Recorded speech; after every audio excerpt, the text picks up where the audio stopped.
Bom, pessoal, boa noite. Meu nome é Leonardo. Hoje eu vou apresentar para vocês um pouquinho, né? Como é o último dia aí da semana, eu troquei uma ideia com a Andrea e escolhi, né, um tema bastante legal aí, porque eu sei que a semana de vocês aí provavelmente vocês devem ter visto conteúdos teóricos, né? E um pouco maçante, talvez. E aqui é literalmente um bate-papo, né? É uma conversa que a gente vai trocar uma ideia, falar um pouquinho sobre o mercado de uma linguagem hoje que está no hype aí, que está em alta no mercado. E é isso. Vamos lá. Bom, galera, falando um pouquinho sobre eu, né? Sobre mim. É, eu, assim como vocês, eu também já estudei no Badran, né? Eu me formei em técnica informática em 2013. Atualmente eu sou formado em ciência da computação. Eu trabalho na área, se eu não me engano, desde os meus 16 anos por aí. Sempre fui uma pessoa bastante curiosa, assim. Sempre mexi bastante, sempre gostei de fuçar com tudo, né? Então eu sempre tive esse engajamento grande na área. Atualmente estou cursando, eu me formei ano passado, né? Em ciência da computação. Estou cursando um MBA em Data Science, né? Pela USP. Gosto bastante de tecnologia, né? Sou meio suspeito para falar, palestrando de um assunto, né? E eu gosto bastante de Python, vocês vão entender o porquê. Nas horas vagas eu gosto de empreender. Já trabalhei também um pouquinho no mercado financeiro, gosto de investir também. Quem quiser aí também trocar uma ideia posteriormente à palestra aí, fica à vontade. Gosto de dizer que meu dilema é transformar café em código. Eu tomo bastante café, de 1 a 2 garrafas por dia aí de café.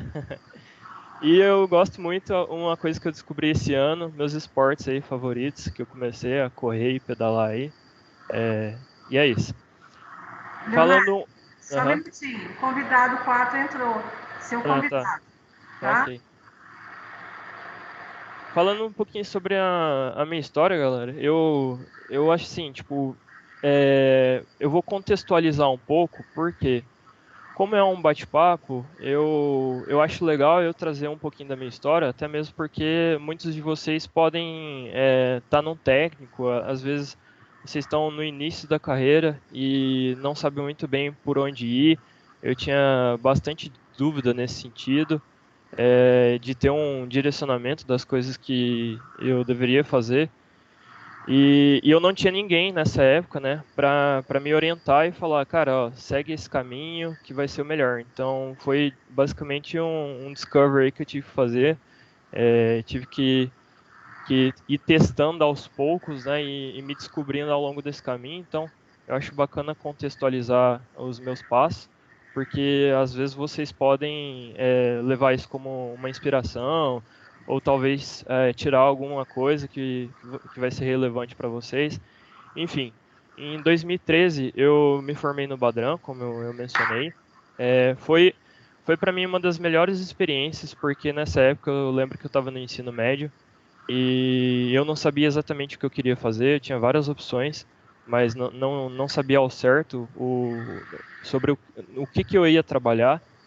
Então foi bastante legal, porque eu lembro que na época eu fiz vários projetos, eu já tinha esse interesse na área, mas não tinha um conteúdo profissional, né? Essa capacitação técnica foi muito importante para mim, para justamente me posicionar no mercado, né?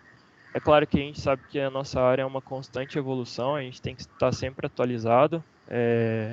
Isso é um negócio muito complexo, porque a cada dia existem novas coisas na nossa área, então a gente tem que estar sempre se atualizando, sempre buscando aprimoramento. E foi muito bom o técnico, porque me mostrou, né, por onde que eu ia trilhar. E eu já palestrei uma vez aqui, eu não me lembro o ano certinho, não sei se foi 2014 ou 2015. Foi uma palestra sobre IoT, sobre a internet das coisas, né? Acho que já É, faz uns 5 anos. uns 5 anos, né? E lá também eu me lembro que eu dei um exemplo, né? Que a bagagem que eu tive no técnico, eu levei comigo e consegui aplicar ele em um dos estágios que eu fiz, que foi um estágio na Polícia Civil, que eu lembro que no técnico eu tinha aprendido, né, Delphi, e nesse estágio, como era a única tecnologia que eu sabia utilizar, eu tive a oportunidade, né, de desenvolver um software para eles para controle e gestão patrimonial dentro da Polícia Civil, né.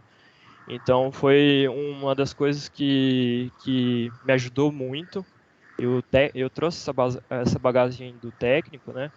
E foi um negócio muito legal porque eu consegui implementar uma solução sem ônus para o estado de São Paulo, né? E foi interessante porque eles utilizam essa ferramenta até hoje, está disponível na seccional aqui de São Joaquim da Barra, e uma, se eu não me engano, Morro Agudo também, que eu distribuí para lá, e bem legal. Logo depois disso, eu comecei computação em São José do Rio Preto, na Unesp, onde eu participei de uma empresa, né, formada pelos próprios alunos da Unesp, que é um movimento júnior, que a gente chama lá dentro, né? Se vocês um dia tiverem a oportunidade de conhecer, hoje em dia várias universidades têm esse movimento júnior. Basicamente são empresas vinculadas à universidade, e essas empresas elas são formadas pelos próprios alunos. Então normalmente os alunos eles fazem prestação de serviço regional, por exemplo, tem as empresas que solicitam essa empresa júnior, né?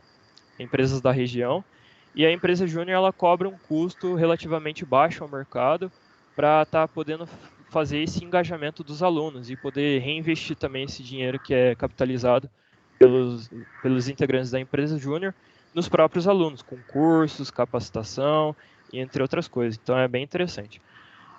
Logo aí eu já comecei a participar como desenvolvedor, né? Teve uma troca de gestão também nessa empresa júnior que eu participei no cargo de gerente de projetos.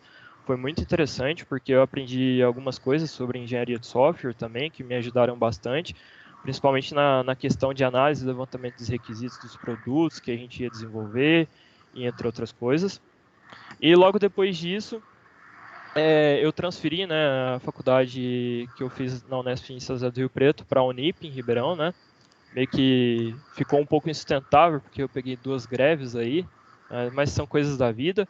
E logo em seguida eu já comecei a trabalhar numa empresa de gestão pública em Ribeirão Preto, que também, novamente, o técnico me ajudou a adentrar essa empresa, porque um dos requisitos para entrar era que você soubesse SQL, né, e Delphi. E essas duas linguagens, elas me ajudaram muito, né, a entrar na empresa e poder me desenvolver e aprimorar um pouco mais. E até então eu comecei a analisar muito o mercado nessa época de 2019. Eu comecei a ver que existiam outras possibilidades e que esse mar era infinito, né? Então, através da faculdade, é uma coisa que eu vou comentar posteriormente. A faculdade ela é muito importante, não só de cunho teórico e prático, mas importante para você fazer um networking com as pessoas, importante que você se desenvolva também, várias outras habilidades suas, principalmente habilidades sociais, né? E me ajudou bastante a questão do desenvolvimento de projetos, né?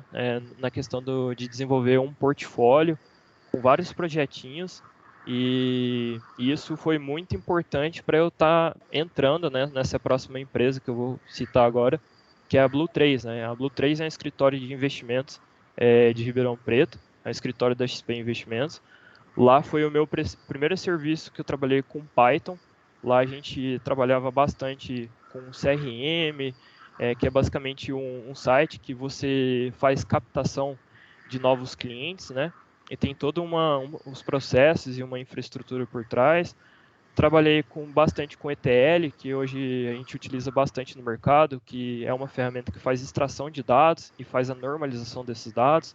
Então pensa que você tem vários dados de várias fontes de origem e você tem que unir tudo isso num único ponto e normalizar esses dados. Então é basicamente essa função do ETL, né?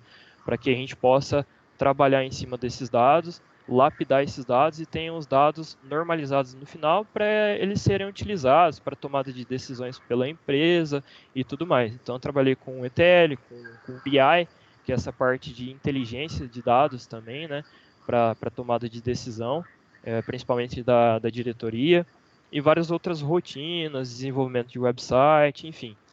E a próxima empresa foi a RiskNow, uma empresa de São Paulo, que eu trabalhei de 2020 a 2021, que eu também trabalhei com ETL, trabalhei com desenvolvimento de microserviços em Python, foi uma experiência bem legal. E hoje, atualmente, estou na TCL Soluções, né, que é uma empresa de Ribeirão, uma empresa startup, que é uma empresa que ela desenvolve produtos e soluções para maquininha de cartão, e também tem uma grande participação também na questão de antecipação de créditos e desconto de recebíveis, né. É uma empresa aí que eu entrei essa semana, tô gostando bastante. Lá a stack lá é .NET, né? O pessoal trabalha com C Sharp, mas eles também estão abrindo novos horizontes para também utilizar Python. Eu estou tentando trazer essa bagagem minha também, porque é uma linguagem assim que está revolucionando o mercado e está trazendo muitas coisas boas. Então vamos falar um pouquinho, só para não ficar chato, né? Por que eu deveria estudar Python, né? Falar, cara, mas você simplesmente tem que estudar Python porque eu estou falando para você estudar? Não, porque eu falo assim, contra fatos não há argumentos, né? Então, existem várias notícias aí que eu trouxe, né? Falando do porquê do Python estar crescendo ultimamente, né? Vocês podem perceber que a média salarial, né, gira em torno aí, isso falando a nível pleno, tá? A nível júnior, você tem salários de 3 a 4 mil reais, a nível pleno você tem salários de 5 a 6.500 e a nível sênior de 7 mil para cima, tá? Então, é uma faixa salarial muito interessante até mesmo pelo grau o grau baixo de complexidade da linguagem. Hoje em dia, ela não requer que você tenha conhecimento em muitas coisas, é possível fazer muito com pouco. Então, isso daí é muito interessante e é justamente por isso que as empresas, cada vez mais, estão procurando buscar e colocar Python como uma tecnologia, né, no core da empresa. Porque, além de ser uma coisa a baixo custo, né, tem trazido aí diversos benefícios para as empresas, né? Então aqui a gente tem a notícia sobre a média salarial. Python está prestes a se tornar a linguagem de programação mais popular, né? Da fonte aqui Computer World.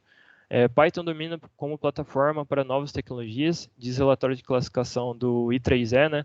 I3E, para quem não sabe, é um Instituto de Engenheiro de Eletricistas e Eletrônicos, né? Que hoje é uma organização, uma das maiores organizações profissional do mundo em número de sócios. Então tem muito artigo da hora lá, publicado com esses caras, e é uma plataforma incrível, uma plataforma de referência também. Bom, falando um pouquinho, eu trouxe um gráfico aqui, que é um gráfico do TIOBE. O TIOBE, eu não sei se vocês conhecem, o TIOBE é um índice da comunidade de programação. Eles se baseiam num ranking para fazer a evolução da utilização de diversas linguagens. E hoje em dia Python está em segundo lugar como a linguagem posicionada nesse ranking, da segunda linguagem mais utilizada no mundo inteiro, esse ranking aqui é mundial. Ela, a menor posição que ela teve desde 2003 foi em 13º lugar, para vocês terem uma noção. É uma linguagem que desde o seu surgimento, desde que ela começou a ser utilizada, ela sempre foi hypada, né? Ela sempre teve nesse alto, né? Ela nunca foi baixa. E a gente pode observar aqui, pelo que traz a informação, que ela foi a linguagem do ano tanto em 2007, em 2010, em 2018 e em 2021. E eu creio que nesse ano aí, talvez ela fique em primeiro lugar também. Então ela está evoluindo bastante, teve uma evolução aí considerável desde 2002. E o pessoal hoje em dia também, a questão da pandemia, né? Ela tem evoluído cada vez mais, justamente por alguns fatores que eu vou mencionar, mas é isso. Bom, vamos falar um pouquinho de números. Eu conversei com, quero até fazer um agradecimento ao Vinícius Mezel, que é o CEO dessa plataforma que vocês estão vendo aqui, que chama PyJobs. Hoje a PyJobs, ela é uma plataforma de aquisição de talentos, né? Faz otimização de vagas e presta consultoria para RH também. É uma plataforma que eu utilizei bastante para buscar vagas em Python, desde quando eu comecei a pesquisar, desde 2019. É uma plataforma que reúne vagas em Python do Brasil inteiro. E lá é muito intuitivo, muito legal, e ele teve essa boa vontade de me passar os dados da plataforma. Ele me forneceu esses dados, eu entrei em contato com ele, então meus agradecimentos a ele. Então, como a gente pode ver aqui, a evolução da quantidade de vagas nos últimos 4 anos. Em 2018, a gente tinha 155 vagas em Python na plataforma PyJobs. Em 2019, a gente teve um crescimento para 506 vagas. Em 2020, em 568, e em 2021, 1.724. Teve um crescimento de 1.012%. É um crescimento muito alto e cada vez mais está crescendo a linguagem. Aqui eu trago um outro fato relevante, que é a quantidade de vagas remotas antes da pandemia. Aqui em roxo cinza, o roxo lilás, perdão, aqui tinha-se, né, antes da pandemia, antes do início da pandemia, 89 vagas em Python, e durante a pandemia, atualmente, tem 1.706 vagas em Python, a gente está falando de home office, tá? Então a gente teve um crescimento de 1.816% em questão das quantidades remotas. Então, hoje em dia, a gente percebe um movimento muito interessante por parte das empresas, até mesmo na questão de redução de gastos, até mesmo sobre infinitas outras questões, né? Como, por exemplo, a questão da logística do profissional, em não ter que se deslocar. Muitas pessoas que trabalham em São Paulo, por exemplo, né, pegam o trânsito aí de 2 horas só para chegar na empresa. As empresas começaram a perceber que isso tinha uma questão de performance, né, que era impactante na questão da performance, da produtividade em si desse profissional. E a empresa também, claro, ela tinha seus gastos para manter a infraestrutura de um local físico, e o profissional também, né, a questão da logística, o gasto com o transporte era muito alto, até mesmo várias outras questões, como, por exemplo, profissionais que possuem suas famílias, acorda, sei lá, 6 horas da manhã para chegar 8 horas no serviço, às vezes tem que acordar 5h30, não pode acordar, tomar café da manhã com seus filhos, não pode ver o crescimento dos seus filhos, esse mundo é muito conturbado. Então, tudo isso foi interessante para que as empresas analisassem todo esse cenário e tomassem uma decisão, né, que foi justamente a decisão de começar a constituir mais essas vagas home office para esses profissionais. E todos saíram ganhando, né, tanto o profissional quanto a empresa em si, né. Bom, falando um pouquinho da concentração de vagas Python por estado, então a gente percebe aqui que a maior concentração é no estado de São Paulo, com 795 vagas. É claro, a gente está falando de uma plataforma que ela possui vagas limitadas, tá? É uma plataforma de cunho específico para uma linguagem de programação, né?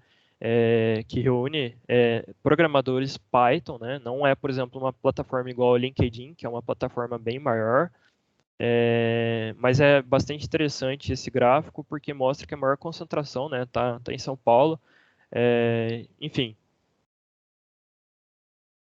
E aqui por classificação. Então, a gente tem a maior quantidade de vagas em pleno, né? Hoje por nível, né, digamos assim, de conhecimento. Lembrando também que, ao meu ver, isso é muito relativo, essa classificação, porque existem vários fatores para você se considerar um júnior, pleno e sênior, né? Nem sempre é atrelada a questão de conhecimento técnico. Existem outras questões como conhecimento de regra de negócios, conhecimento sobre planejamento de projetos, Enfim, existe uma infinidade de coisas que você tem que levar em consideração para você ser de fato encaixado nessa categoria, né? Mas a gente pode perceber que existem vagas, né, disponíveis tanto para em nível de estágio quanto em nível júnior, né? Hoje, assim, a empresa que eu trabalhei, a Blue 3, né, que antes ela chamava Blue Trade, às vezes eu confundo.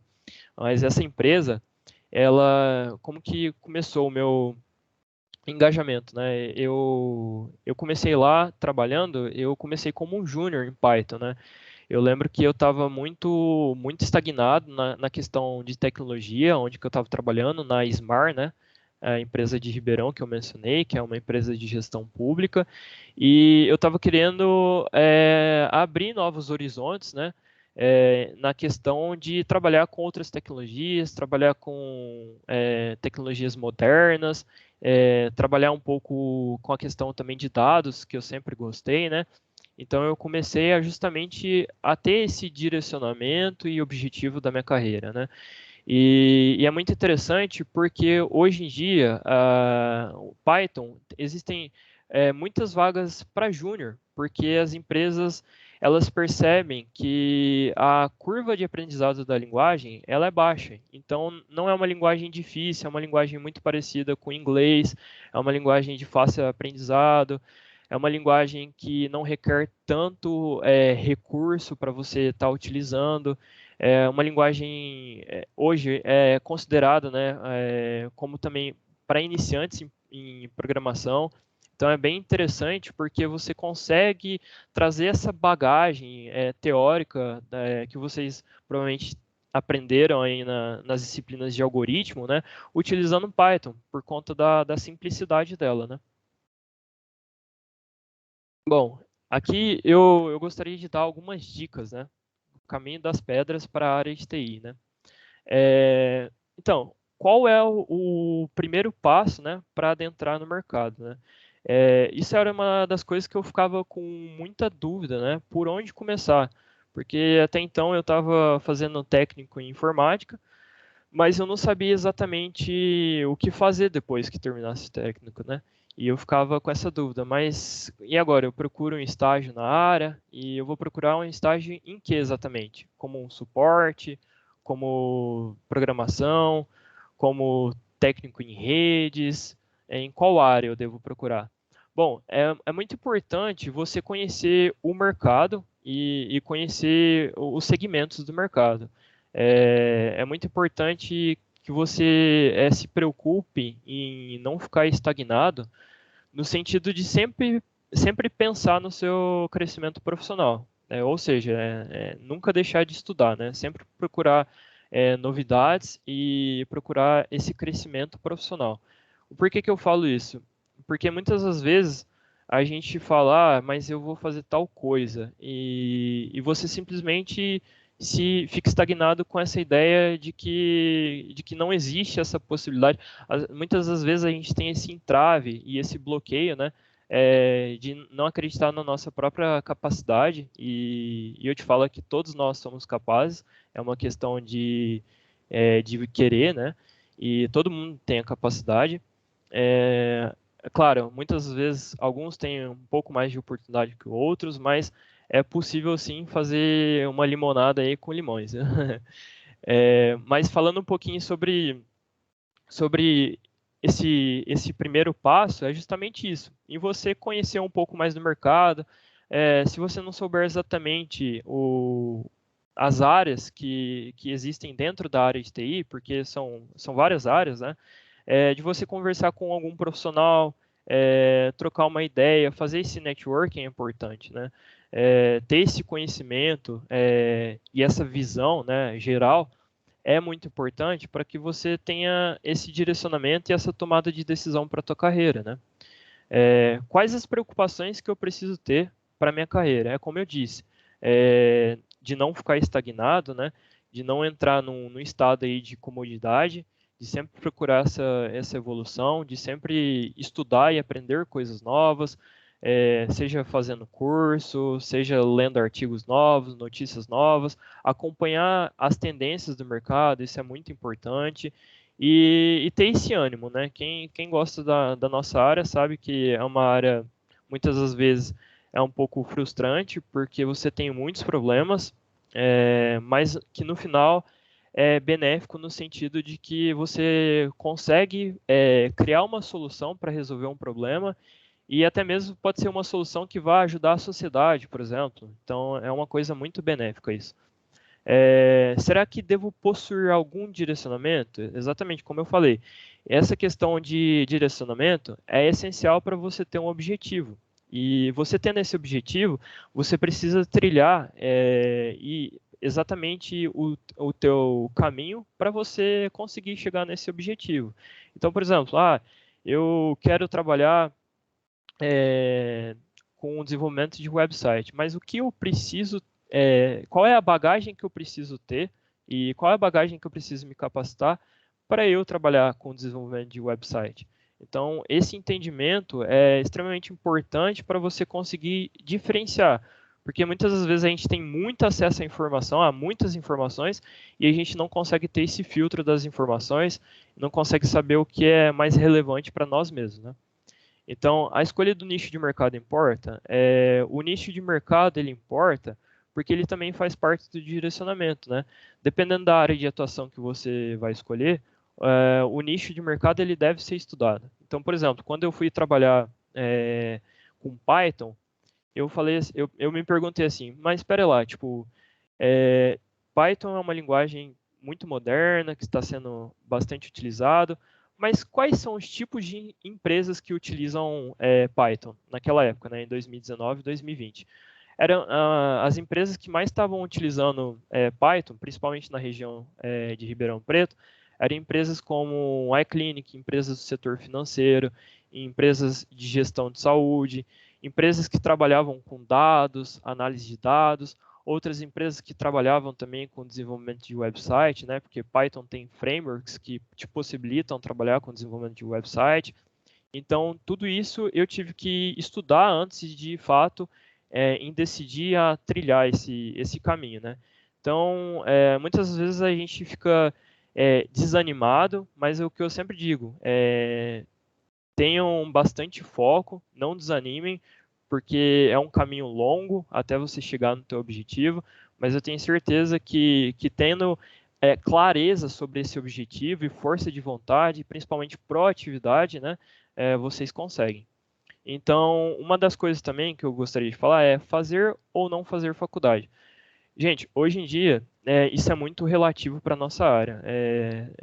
Não sei se vocês têm exemplos, mas existem muitas pessoas na nossa área que não possuem graduação. Isso se dá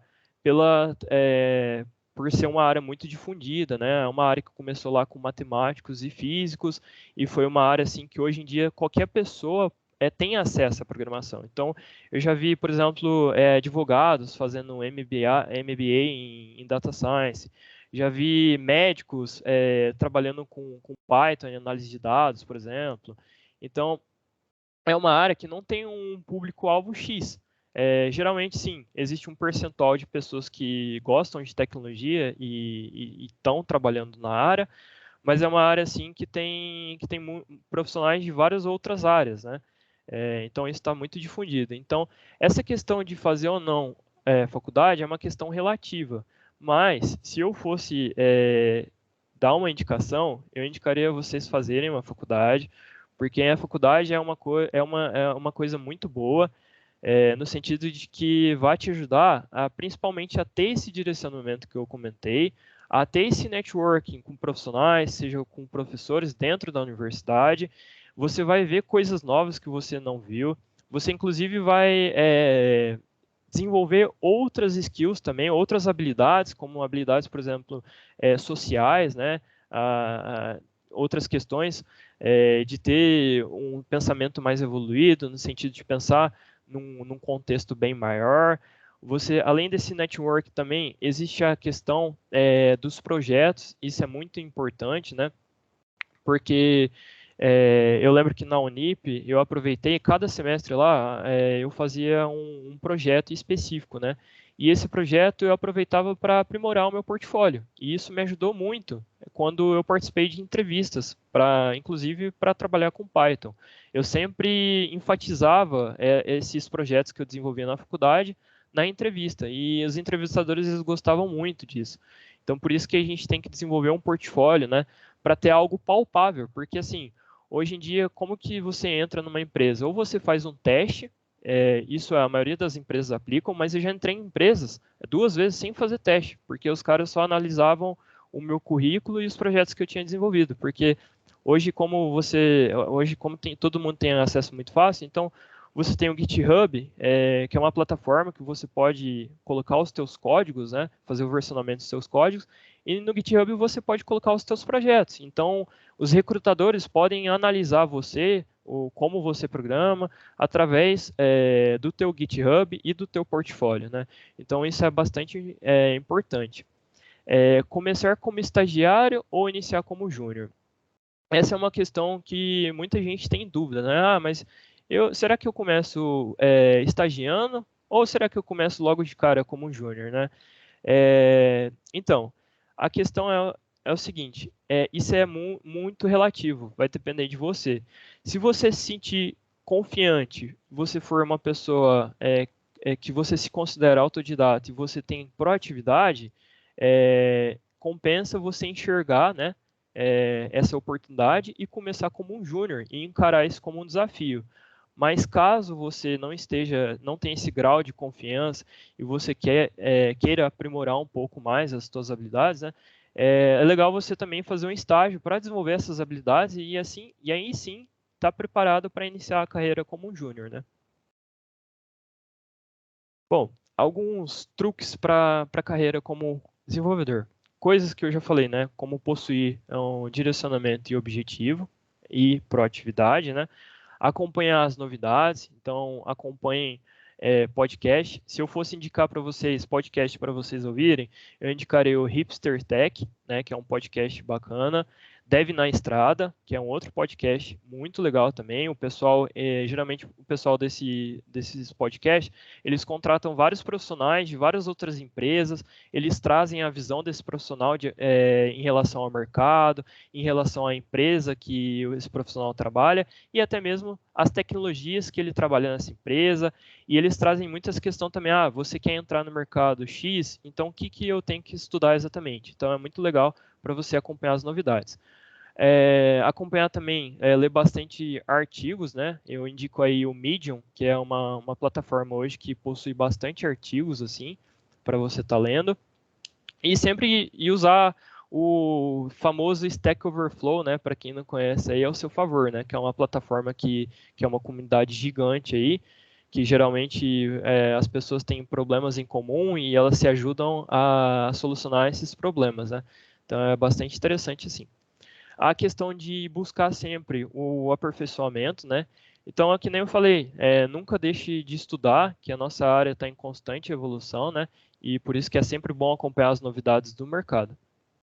Equilibrar soft skills e hard skills. Eu vou explicar um pouquinho. A soft skills é justamente questões relacionadas à sua capacidade de controle emocional, à sua capacidade psíquica. Queira ou não, gente, hoje em dia é uma coisa muito necessária no que a gente está vivendo. O pessoal acompanha muito a questão se você sabe trabalhar em equipe, se você tem proatividade, se você é uma pessoa engajada, se você tem um bom relacionamento. Então, os recrutadores hoje eles analisam muito essas questões, principalmente essa questão de você ter um desenvolvimento e controle emocional e psíquico, né? É uma coisa muito importante. E a hard skills, que no caso são todas as capacitações aí técnicas que a gente tem, seja em uma linguagem, seja numa tecnologia, seja num framework, seja numa biblioteca, enfim. Participar de projetos, eventos e afins. Isso me ajudou bastante, tá? Essa questão da participação de projetos, que nem eu mencionei para vocês, em cada semestre da faculdade eu desenvolvi um projeto diferente. Já participei da Campus Party, que foi um evento lá em São Paulo, que foi muito legal. É um evento que é a semana inteira, você fica acampado lá, né, no Iambi, em São Paulo, e tem palestra dia e noite lá, toda a galera tem uma sinergia gigante. Então eu recomendo para vocês aí pós-pandemia, né, a hora que as coisas normalizarem, para vocês procurarem, porque foi uma das coisas que me animou e muito a continuar cada vez mais me evoluindo na área, tá? Participar também de eventos online, que hoje em dia tem crescido cada vez mais. Cursos pagos e gratuitos, tem vários cursos aí, tanto em várias plataformas aí, né? Eu indico bastante vocês estarem fazendo esses cursos, né? A questão de desenvolver o portfólio, né? Então, o que eu posso dizer assim é para vocês começarem aos poucos, criando os projetinhos, né? Para solucionar problemas do seu dia a dia, ou até mesmo algo do seu interesse, né? E caso vocês forem de fato fazer universidade, vocês aproveitarem essa ideia, né, de criar projetos semestrais, sempre colocar eles no GitHub, sempre fomentar também o seu LinkedIn com esses projetos, sempre deixar visível aos recrutadores que você é uma pessoa engajada, que você está sempre procurando essa melhoria e está sempre evoluindo na questão da tua carreira, né? E assim eles vão poder ter uma referência de você, eles vão poder saber como que você, por exemplo, a sua linha de pensamento no código, no seu código, se você utiliza padrões, isso é uma coisa muito importante também para vocês estudarem, a estrutura do projeto que vocês forem criar, ou padrões de código, né? Sempre estar atento a essas coisas, né? Não somente em programar, mas também ter essa preocupação em relação à organização do seu código, em relação ao padrão que você programa, em relação ao clean code, né, que a gente fala, que é o quão limpo o teu código e qual é a performance que ele pode ter. Isso tudo é muito importante e, por incrível que pareça, não é uma bobeira, eles olham muito isso, tá? E a questão de manter sempre o LinkedIn atualizado. Eu diria que assim que o LinkedIn é a sua principal morada, né? Então sempre mantenha ele atualizado com as referências em dia, tá? Sempre coloque seus projetos. Se vocês tiverem artigos, publicações, é sempre importante também, né? Vocês fomentarem isso na carreira de vocês, participarem de congressos de iniciação científica, é uma coisa bem legal. Escrever artigos, até mesmo no Medium. Mesmo que ele não vá ser publicado, é sempre interessante isso, para você estar sinalizando ao mercado que você está preparado, né? Fazer cursos, né, que gerem certificados, isso tudo vai te ajudar e vai ser um diferencial. E a questão do inglês aqui, né, de ser um mandatório, não desanimem, eu coloquei isso daqui para você como um aviso aí para vocês, que hoje em dia, assim, não é na sua totalidade, é claro, hoje em dia é muito requisitado no mercado, tá? Mas não é uma coisa que é obrigatória por enquanto no Brasil, tá? Muitas vagas aí que você acha que você pode encontrar aí que o inglês não é um requisito, mas é uma coisa interessante, galera, para vocês estarem estudando, porque eu digo por experiência própria, eu já perdi várias oportunidades aí por não ser fluente em inglês. O que eu digo ser fluente é em questão de nível de conversação, tá? É muito bom que vocês tenham essa habilidade de leitura e escrita, né? Mas é muito importante também que vocês tenham a questão da conversação, porque isso te ajuda muito a te posicionar na questão mundial, né, para o mercado de trabalho mundial. Bom, vamos lá falar um pouquinho do Python. Galera, o Python, eu não vou entrar em termos técnicos aqui, eu vou simplificar ao máximo para vocês conseguirem entender o porquê Python está sendo tão utilizado, tá? Python foi uma linguagem desenvolvida por um holandês e quando eu entrei na Blue Trade, né, na Blue 3, eu trabalhei com uma pessoa que ela era da África do Sul e ela morou um bom tempo na Holanda e ele sempre me falava isso, né? Python é uma linguagem muito simples e o modo de pensar dos holandeses, eles têm um modo simples de pensar. Então eles sempre falam, né? Porque complicar as coisas se você pode sempre simplificar as coisas, né?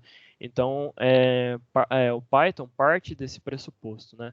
É uma linguagem de programação interpretada e de script, né? ela é multiparadigma.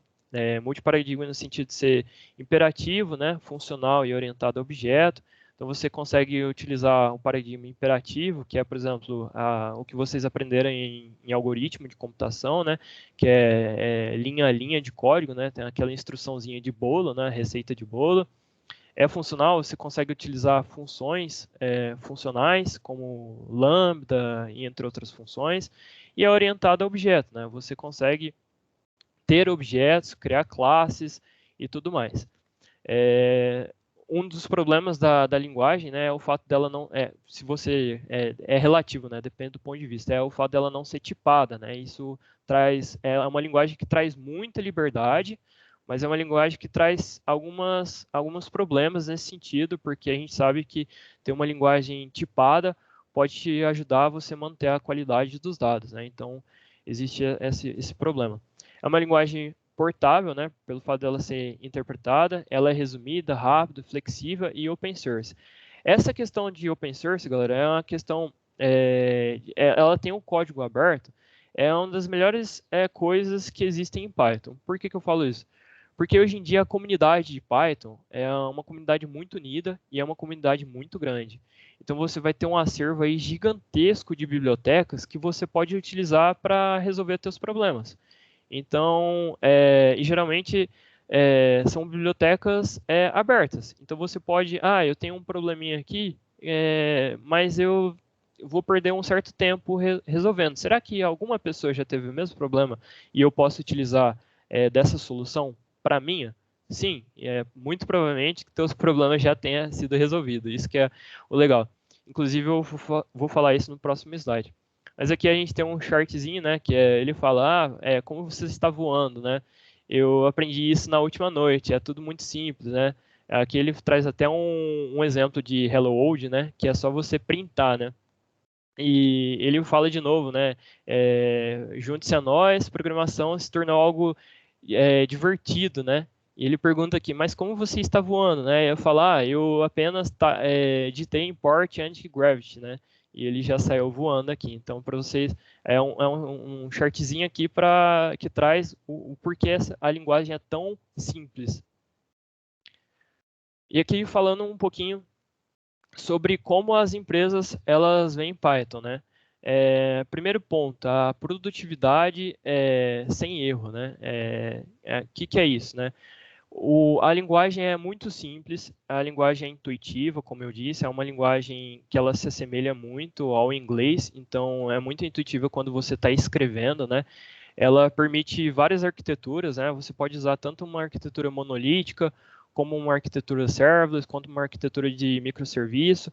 Inclusive, essa arquitetura serverless, hoje em dia a gente tem muitas empresas utilizando a arquitetura serverless e arquitetura de microserviço.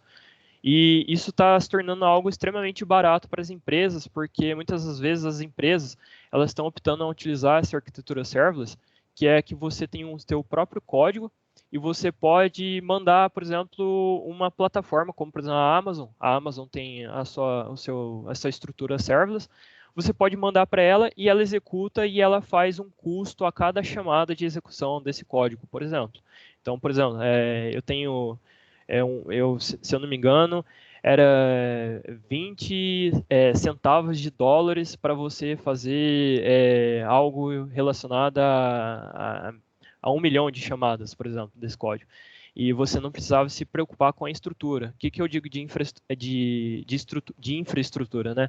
A questão que você não precisa ter um servidor, você não precisa manter esse servidor, você não tem um custo desse servidor, então está se tornando algo muito fácil que as empresas estão optando. E geralmente Python é uma das principais linguagens escolhida pelas empresas, né?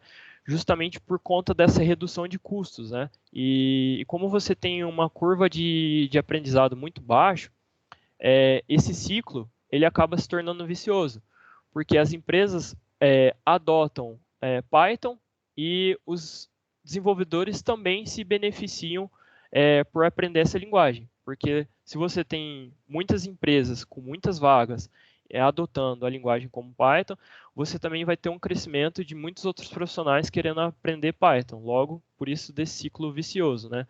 E também, claro, que nem eu falei, como ela traz muitos recursos open source, então as empresas geralmente elas utilizam também do open source para redução de custos, né? Então, ao invés dela ter soluções pagas, muitas das vezes elas preferem soluções de código aberta para tipo estar desenvolvendo o teu próprio código, né?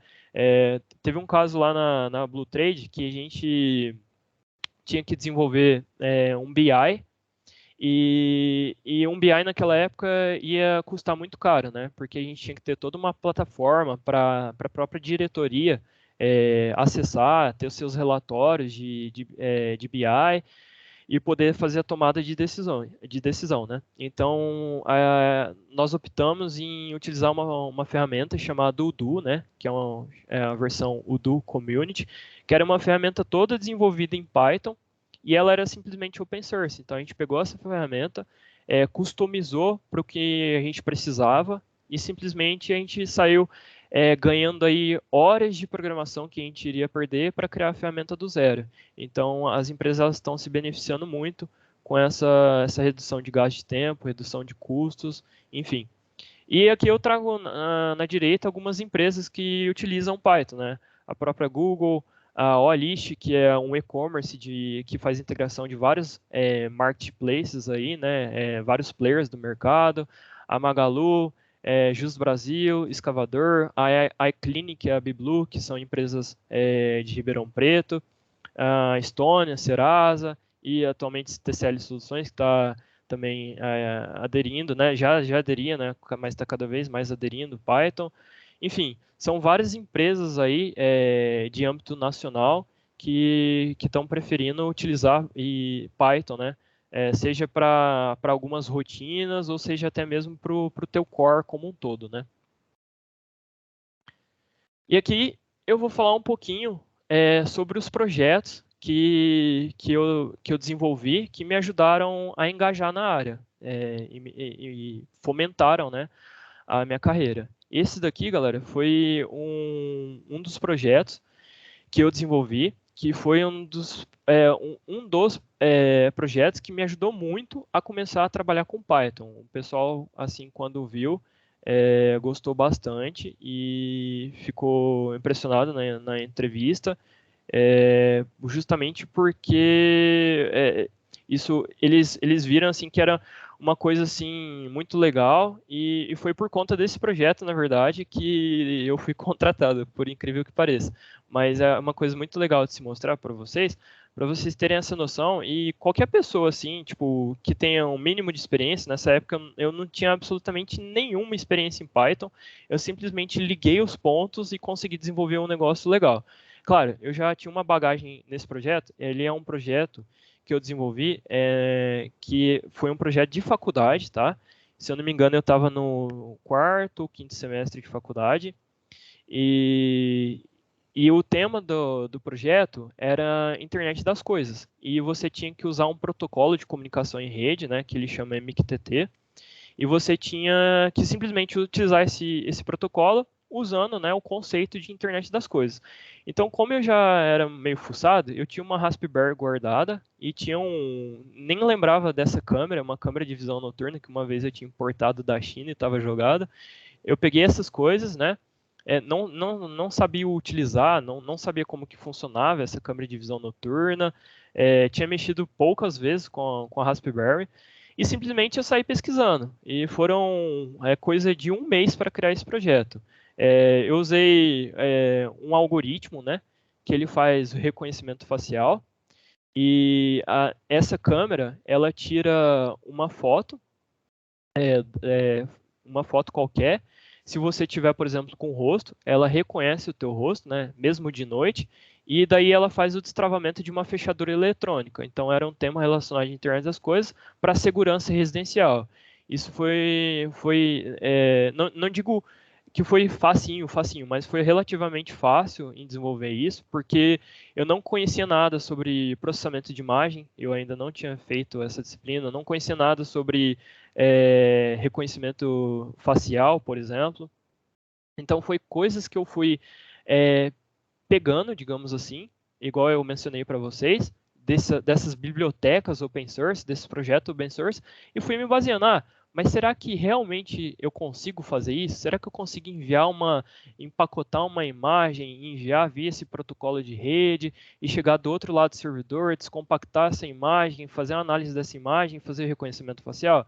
Eu acho que sim, então vamos tentar. E assim fui quebrando a cabeça até conseguir. E isso foi um dos projetos que me ajudou bastante a trabalhar pela primeira vez como júnior em Python. Então, por isso que eu falo dessa importância de vocês estarem fomentando o Git de vocês, né, o GitHub, com alguns projetos. Né? O próximo projeto, esse daqui também foi um dos projetos da faculdade. Não utilizei Python, mas eu gosto de trazer para vocês também, porque foi um dos projetos que eu já comentei em algumas entrevistas e foi um projeto que me ajudou bastante, que basicamente eu desenvolvi um joguinho na faculdade relacionado com um tema de sustentabilidade, tá? Que basicamente era um jogo que eu desenvolvi em Java, usando uma biblioteca chamada Slick 2D, né? Uma biblioteca para desenvolvimento gráfico. E eu fiz um nadador que ele ficava no fundo do mar coletando objetos, né, lixos no fundo do mar, e justamente está atrelado a esse tema de sustentabilidade. Né? Até vou executar só um trechinho aqui para vocês verem. Aí tem um nadador, e aí tem uns peixinhos, os objetos que ele tem que desviar, né? E aí ele sai coletando esses objetos no fundo do mar. E aí esse jogo, eu participei, né? Por isso que eu falo também da importância de você estar participando de congresso de iniciação científica. Eu participei também do 19º Congresso de Iniciação Científica da UNARP. Eu apresentei esse joguinho lá. Era um joguinho que eu tinha desenvolvido bem quando eu comecei a faculdade, assim. Já nem lembrava mais desse jogo, até que surgiu a oportunidade de o professor me falar, vai ter um congresso de iniciação científica, você topa participar? Aí eu pensei, por que não? Eu tenho um jogo desenvolvido sobre sustentabilidade, é um tema legal para se trazer, né? Um tema de cunho social também, então por que não? E isso tudo te ajuda, galera. Tipo, queiram ou não, ajuda muito, porque os recrutadores olham para isso e falam, nossa, realmente isso é uma coisa que traz engajamento, isso traz uma questão de que a pessoa quer estar inserida no mercado, que ela está sempre se desenvolvendo e buscando novas fontes de informação, né, de conhecimento. E aqui também, esse daqui foi um dos meus últimos projetos na faculdade, que foi basicamente uma aplicação para fazer monitoramento, né, monitoramento de reembolsos parlamentares suspeitos, né. Tem um projetinho aí que o pessoal aí da comunidade tinha feito, que chama Operação Serenata do Amor, que é basicamente uma inteligência artificial chamada Rose, que ela fica monitorando os gastos públicos dos parlamentares, né, que esses dados são públicos, e ela tem todo um modelo por trás para analisar se aquele dado é suspeito ou não. Então, por exemplo, você tinha aí alguns deputados federais que tinham um almoço, por exemplo, de R$ 1.000. Aí batia lá e falava, peraí, isso daqui está errado, né? E aí a gente utilizou dessa ferramenta que já era desenvolvida para estar trazendo uma visualização melhor desses dados, e isso foi um projetinho bastante interessante também. E aqui, falando por último aqui do nicho de mercado, só concluindo tudo que eu disse até agora, sobre ter o direcionamento e objetivo em relação à área que vocês vão escolher. Essa é uma área extensa, o Python está inserido em diversas áreas, seja na questão de ciência de dados, inteligência artificial, Big Data, que hoje em dia é uma área que está crescendo bastante, a área de cloud também, que está se tornando uma área gigantesca, aí as pessoas estão deixando de utilizar suas estruturas físicas para ter uma estrutura em cloud, justamente por conta dessa redução de custo. A questão também de IoT, que isso está evoluindo demais, que cada vez mais você observa que as coisas estão se conectando, essa evolução tecnológica, então tudo isso está sendo muito importante. a questão de BI, questão de tele. Então, uma coisa que eu falo é pesquisem bastante sobre essas possibilidades em relação ao nicho de mercado, para vocês terem um direcionamento e ter um caminho que vocês queiram trilhar, né? Isso é uma coisa fundamental para o desenvolvimento de vocês, o desenvolvimento da carreira de vocês, e eu tenho certeza que vocês aí vão tirar de letra. Se vocês tiverem algumas perguntas, aqui estão as minhas principais redes. Tem o meu LinkedIn, o meu Git e meu site também, que vocês encontram toda a informação. E tem um QR Code também para vocês estarem acessando o meu site aí.